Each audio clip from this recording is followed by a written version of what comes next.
बहुत ही बेतुका बयान और बहुत ही एक बचकानी हरकत, ऐसी हरकत जो मतलब एक नालायक ही कर सकता है।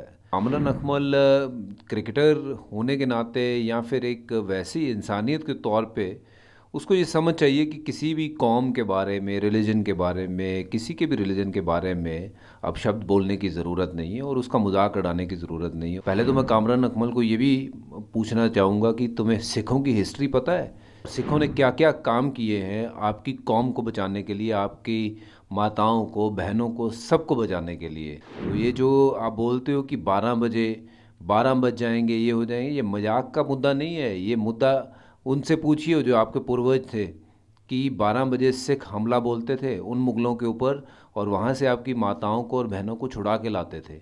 बहुत ही बेतुका बयान और बहुत ही एक बचकानी हरकत और ऐसी हरकत जो मतलब एक नालायक ही कर सकता है।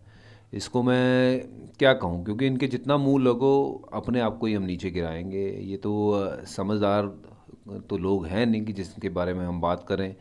तो कामरान अकमल क्रिकेटर होने के नाते या फिर एक वैसी इंसानियत के तौर पे उसको ये समझ चाहिए कि किसी भी कौम के बारे में, रिलीजन के बारे में, किसी के भी रिलीजन के बारे में अब शब्द बोलने की ज़रूरत नहीं है और उसका मजाक उड़ाने की ज़रूरत नहीं है। और पहले तो मैं कामरान अकमल को ये भी पूछना चाहूँगा कि तुम्हें सिखों की हिस्ट्री पता है? सिख कौन होते हैं और सिखों ने क्या क्या काम किए हैं आपकी कौम को बचाने के लिए, आपकी माताओं को, बहनों को, सबको बचाने के लिए। तो ये जो आप बोलते हो कि 12 बज जाएंगे, ये हो जाएंगे, ये मजाक का मुद्दा नहीं है। ये मुद्दा उनसे पूछिए जो आपके पूर्वज थे कि 12 बजे सिख हमला बोलते थे उन मुग़लों के ऊपर और वहाँ से आपकी माताओं को और बहनों को छुड़ा के लाते थे। तो ये बकवास करनी बंद करें और अपने आप से काम रखिए, हमारे इसमें दखल अंदाजी मत करिए और ऐसा दोबारा टिप्पणी करने की कोशिश भी मत करिए।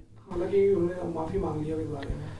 नहीं, चलिए माफ़ी मांग ली, ये अच्छी बात है कि बड़ी जल्दी समझ आ गई और समझदारी इसी में है कि आपने माफ़ी मांग ली है। बट दोबारा कभी किसी भी सिख या किसी भी रिलीजन को आप ठेस पहुंचाने की कोशिश ना करिए, क्योंकि धर्म जो है ना, सबके लिए अपना अपना धर्म बहुत ऊपर है। हम सब धर्म का सत्कार करते हैं, चाहे वो हिंदू धर्म हो, मुस्लिम धर्म हो, या सिख धर्म हो, या ईसाई धर्म हो। सब हम एक दूसरे के धर्म का अगर सत्कार करना जानते हो तो फिर ये सारे मसले जो है ना, ये बहुत ऐसे मसले हैं कि किसी को भी भड़काने की ज़रूरत नहीं है, कहीं आग लगाने की ज़रूरत नहीं है। तो सब धर्मों का जो है वो सम्मान करिए आप।